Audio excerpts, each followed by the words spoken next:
This is Dave and Shan from Objective Personality. That's a website and a typing system that they've come up with. It's 512 personality types that they've created or discovered, maybe you could say. It's an extension of the Myers-Briggs system, which has 16 types. It seems to me much better than the Myers-Briggs system, and they're still working on it, so there's still some flaws with it. But they've made some incredible discoveries. For example, they've found types that are more prone to falling for conspiracy theories, so that makes it extremely useful. You can check their website out for more info on that, objectivepersonality.com. But I think they've got the same flaw that all the personal growth systems have, and all the sort of social philosophy, politics, and all that area have, psychology too. And they assume that people are flawed, are faulty. So I think they need to clear that out of their system. So we'll go through this video and see what comes up. This video of theirs is not so much about their system, it's about people's response to the discoveries that they have by using the system. I mean, how do you accept that people are, in fact, these most unconscious creatures that do nothing but live out their functions day in and day out, just, function robots or whatever? Right. Like everyone, I was trying to type my parents. So in the Myers-Briggs theory, there's functions, like introverted feeling, extroverted feeling, introverted thinking, extroverted thinking, and then the same for sensory and intuitive. And there are function stacks, and so one of those functions can be dominant in a person. It deeply frightened me, and I don't think that I'm 100% over the shock. I think it's only frightening if the person was attached to seeing people's behaviours as being truly themselves. If you realise that it's a response to society's conditioning that says human beings are lacking and flawed, then you won't be shocked at all. You say, oh, well, they must be feeling that sense of lack or sense of being flawed, and so they're reacting in a defensive way through their functions. It's like I'm unable to even listen to them anymore because all I hear are their functions on autopilot. Fucking thank you, right? Yeah. I think we've probably all experienced this. Like the classic example is the old-fashioned housewife, grandmother type who's often extroverted feeling at the top of their function stack. They're always making a fuss and, here, have more food, and prying into your life. Yeah. In a way, I'm seeing that destroyed the image or idea I had of what human beings are. Yes, myself included. See, that's exactly right. The person had an image beforehand. If they didn't think people were purely being themselves, then they would see that people's behaviours are reactions to society's pressures and judgments. The thing that I have underlined here, it's like I'm unable to even listen to them anymore because all I hear are the functions on autopilot. That seems to be the gateway. That seems to be the doorway into getting outside of the default programs. I would say I think that in and of itself, that's what happened to Jim Carrey. And I think that that's what's happening on repeat. Whenever you see somebody that has had this kind of existential situation where they finally get outside of what I'm calling the game, it's really just getting outside of the default wiring, right? Byron Katie's gone through it. I don't think that's the gateway. I think the gateway is when your life's not working. Whenever your life's working, or when you think that it's going to work if you keep trying, then you'll stay with society's program or with your response to society's negative view of humankind. It's when things consistently stop working, or you're faced with a situation that's not going to work, then you start inquiring more deeply and digging below the surface. If you really want to start studying this process for your own self, either you're going through it or you're about to or you want to, Jim Carrey's a really good one. He actually had a very public display of someone going through an existential, understanding. Yeah, separating from not believing all these programs are real anymore. Right. Jim Carrey is an interesting case because it's a famous guy. He had everything. He had money, fame, career fulfillment. I mean, it doesn't get any more glamorous than a movie star. And Yet he still questioned things deeply. He still went below the surface. Perhaps being an actor can kind of make you question your identity. I'm not saying that he's enlightened or something. We can take his word for it, I guess. He is saying some pretty standard spiritual, modern, popular spiritual stuff, which makes me a little bit suspicious. But I mean, all those spiritual gurus do that. Process of ego death. That's why I feel like that movie in particular hits so intensely in this process. And they're talking about ego death. I don't think they really know what that's about. Because when you believe that human beings are lacking and flawed, you've still got a reference point. And ego death is about the end of reference points. You're still a meat sack. That's your non-movable. You're still inside of the meat sack that is connected to the emotions, that is wired by some default program outside of yourself. Well, the default program is the belief that we're lacking and flawed. The meat sack might be movable after all. If you have a spiritual breakthrough, you might see something that seems to be not the meat sack. But you have to still process the sadness of that. See, they're always going on about sadness, and I think Dave and Chan are kind of into the drama of the hero's journey.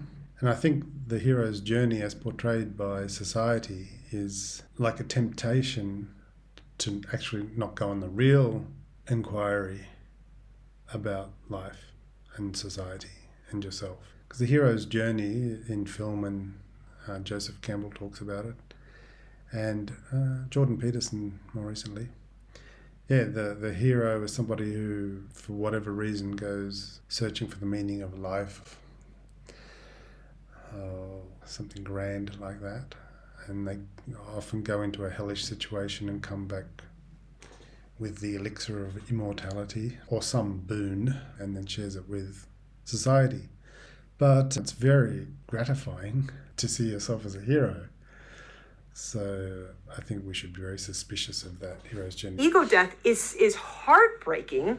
Ego death's not heartbreaking. Ego death's the best thing ever. It's freeing. All the reference points gone, all the stresses and leaked energy and stuck energy just dissolves and melts away. Now, I'm not saying I've perfectly without an ego. I think sort of the shell of the ego remains, or the pattern remains. But yeah, I've definitely experienced it, and it's just great. But if it happens under stress, if it's caused by some external pressure, then it can feel extremely confronting and horrifying, really horrifying. You see people who take psychedelics sometimes experience that. It's like they fight it and it's no good. But if it's a product of understanding, then the understanding yourself and life and society relaxes you. Then it happens with relaxation, and it's just wonderful. You do have to actually kind of see it as a death, because you're getting outside of what you thought was the you. Right. The you that is you is not you. It's this other you that is part controlled by just the triggering of the brain wiring of your functions. That's part of you, but then there is also the ability to get outside of that. That's the other part of you where you can now choose. There is a little piece of choice. Yeah. You don't get outside of it, it just dissolves. Certainly that's my experience. And there's no choice about it. Choice is the ego.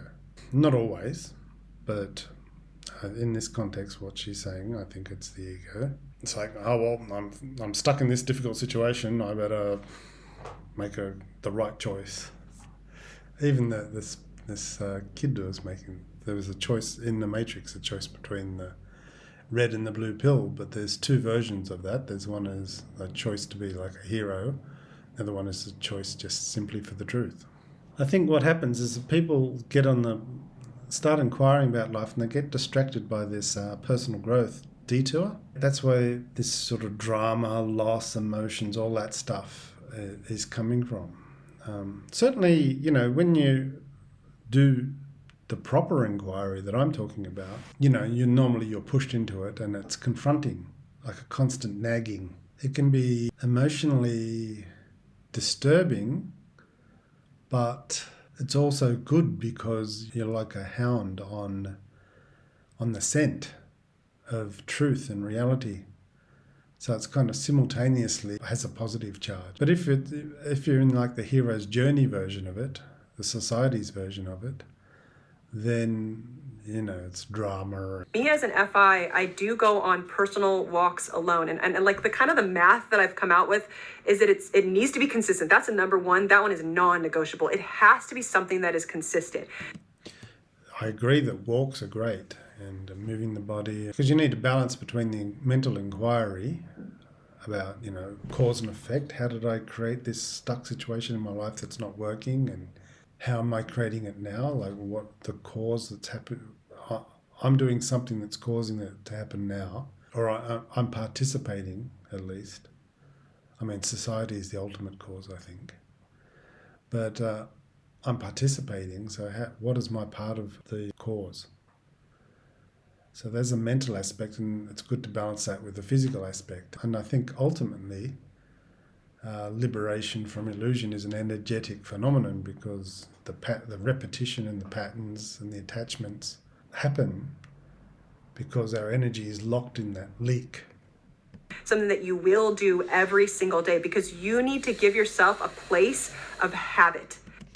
Well, see, that's the hero's journey way, and that's the like coping and resilience and all that psychology stuff.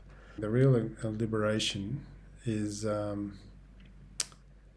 don't have to make a habit. When you see that you're stuck, then you're automatically motivated to push deeper. You don't need to strive. This personal growth approach is striving, so in a way it reinforces the ego. Because that habit is where you're going to now build. You cannot build without habits. Right. See, the building, they're talking about building. Ta-da.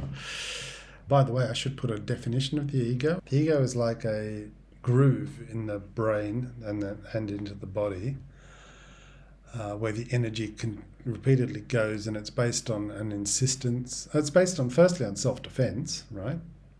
Instinctual defense against physical problems, and then defense against societal judgments. But then it becomes automatic, and it's about insistence that life works out the way you want it to work out, which is impossible if it's based on the belief that human beings are lacking and flawed.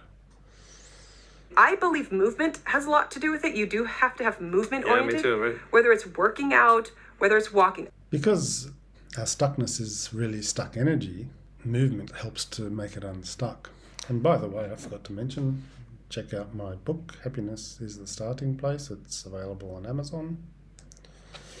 And then the last one I would say that very much becomes hard is like this situation where you have the tribe looking at you like you're fucking nuts. And they make a distinction between the self and the tribe. So here, the woman with Jim Carrey represents the tribe, because she's asking him questions, like tribe society type questions, and Jim Carrey's supposedly is outside of the societal belief system that we're lacking and flawed. It's funny to see the look on her face. She's like... But on the other side of it is like true freedom and love forever. It's very true. Yeah, so they're talking about true freedom and love forever. But at other times they talk about, you'll see later, they say you have to keep working at gratitude and this and that, and it all never ends, which is kind of the hero sort of story. So I don't know whether they're talking about themselves or Jim Carrey having freedom and love forever. David and Shan's life is going pretty well, career success, and they're in love and they're making money and they've got a heap of followers and all that. So people who start on the path often get detoured into they become therapists or something like that, or they even have a spiritual breakthrough and then make a system out of that, or make a conclusion about that, and get followers and all that. So they can get a little bit overconfident and start feeling good, because of their success. But this freedom that Jim Carrey is supposedly talking about is beyond that. It's very light and whereas these guys are always being very heavy and serious. So they're always using examples of these really mainstream guys like Ed Milet. Those guys aren't enlightened or liberated from illusion. They've just developed a huge list of coping strategies and resilience, and they're just working that program. They're always talking about famous people like that. So the famous people, they're getting lots of payoffs for that. So you can't trust that. You can't trust their claims and their programs. You now have to, now that you're getting conscious and getting outside of that, create your new game. Because otherwise, if you have that kind of an existentialism, a lot of times this does happen to people, is they're like, then why live? You get very nihilistic, right? Where it's like, then if nothing matters, what's the point? If there's no point, then why live? But there is so much, now we're speaking like optimistic nihilism. There's so much joy in that. Yeah, There's right. so much joy in that. And it's just a choice. So this is still within the realm of ordinary psychology and coping and self-help and personal growth and resilience and hero's journey. That's not the real thing. I think this will all get clear for them if they really consider the possibility that there is nothing wrong with human beings. Our default wiring that Shan is complaining about is good. It's helped us survive, get where we are. So there's nothing wrong with it. And the thing is, it'll relax if we take the societal pressure away. If we no longer think that we're lacking and flawed, then we'll relax, and then we'll feel the innate happiness and goodwill of being, and then everything will feel light and easy, except, of course, everyone else still believes that we're lacking and flawed. So you still, unfortunately, have to deal with that and try to break that down. Because those have made it through, they all say the exact same thing. They do. all say, every single one of them, you'll hear Yes. stacking of gratitude. That's completely false. All their heroes, they call them alphas in their system.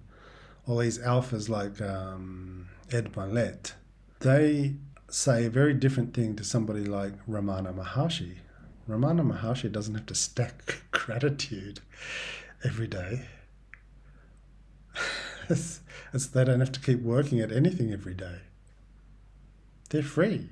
You're either free or you're not. Right. It's the practice of creating gratitude because it doesn't come from default. Sadness comes very easily. You wake up in the morning, you feel worry, you feel anxiety, you Right. feel depression. That's normal and that is common. That is not normal. Well, it's common, right? Like she said at the end there, it's common, but it's not normal. It's a response to a deluded society.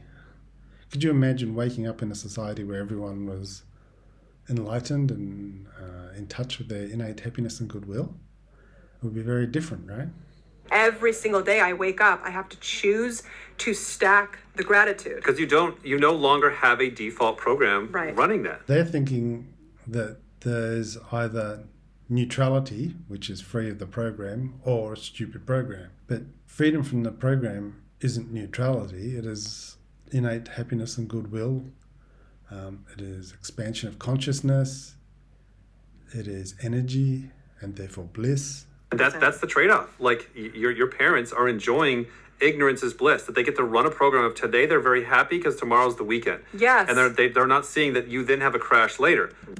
That's true about the ups and downs of life. If you're attached to the ups, then the downs are waiting, especially in a deluded world or in a world that's subject to a lot of survival pressure. But if you're cruising, things can go well fairly consistently. There's still things like, dental appointments and death ultimately. But your attention isn't narrowed down to me and my goals, me and my problems and me and my worries, and unless the pressure's on due to other people. Your default programs are just going to I feel good today, I feel bad today. And you're not in control. Right. Which is why everybody's so easy to type, because you're just watching them inside of their bodies, and their bodies are the XYZ type, and they're just taking them for the exact same ride as everybody else. But Dave and Shan are easy to type too if you know their system, because they're always acting from their type, as far as I've seen, and they're acting from society's negative view of humankind. So quite a bit of limitation and conditioning there. Right. You get somebody like Ed Milet, where it's like, oh, he's in a body of, I want to blame everybody else because I'm an EJ. Right. But then, like, he gets up in the morning, he's like, you know what? I'm not going to do that. I'm going to be thankful for what I have, and I'm going to take, like, what is this person? Yes, right. Somebody who's now choosing. Now, the payoff is, that's harder. Yep. It's a pain in the ass. It's on you. Right. But now, if you're having a good day or a bad day, that's on you. Yes. Well, that's not freedom. If every day's a pain in the ass, how's that freedom? See, again, the options aren't a robot like stuck to your Myers-Briggs personality functions versus neutrality with choice to be grateful every day. Those are not the only two. There's a third option, which is the happiness and goodwill and liberated energy of being without illusion. This is a more joyous path, but the majority of people will not go down this path. See, 1 minute they're saying it's hard, the next minute they say it's joyous, blah, blah, blah. It's a pretty confused message. And the reason it's confused is they haven't dug out the root cause of it all. Because of how much hell that you have to go through in order to come out the other side. See, they're dealing with symptoms, and there's an infinite number of symptoms, but the cause is that one illusion that human beings are faulty, lacking and flawed. Then work every day too. That's the thing, is that it's never done. You have to Right. wake up every single day. You have to be consistent. Right. You have to continue to choose positivity. You have to continue to stack gratitude. I mean, if a person's stuck in a deep depression or something, some psychological problem, then maybe they have to do these kinds of things. Even then, I don't think so. I mean, look at Eckhart Tolle. He was in depression and had a breakthrough. There's a story of Buddha that was... he spent 5 years looking for God or freedom or something, but he didn't take care of the body and he nearly drowned. This is the story. We don't know if it's true. And then he decided to get really real. But I can't give advice because that's not my job. I'm just inquiring at a philosophical level about society's illusion. The choice is now very clear. It's either you live in depression and sadness because of the existentialism, Or just keep going. or you can do what Ed Milet is, and you're now way happier than you ever could have imagined. The joy is so freeing because you're in control of your own life. So they're saying that at first be depressed due to the existential crisis of life having no meaning or something. And then you do gratitude every morning, and that gives you happiness because you're in control. Maybe they're talking about something real, but I think it's only temporary. Eventually, I suspect that won't work. Or you're getting a payoff for it, like society's rewarding you in some way for it. Then, you're really back in society's illusion again, filling your imagined lack rather than being free of the belief that there is lack. Yeah, no, I don't believe in icons. I don't believe in personalities. I believe that peace lies beyond personality, beyond invention and disguise, beyond the red S that you wear on your chest that makes bullets bounce off. I believe that it's deeper than that. I believe we're a field of energy dancing for itself. Maybe. But I've had different kinds of spiritual experiences. One of them was of being a real, separate, unique, individual spark of light.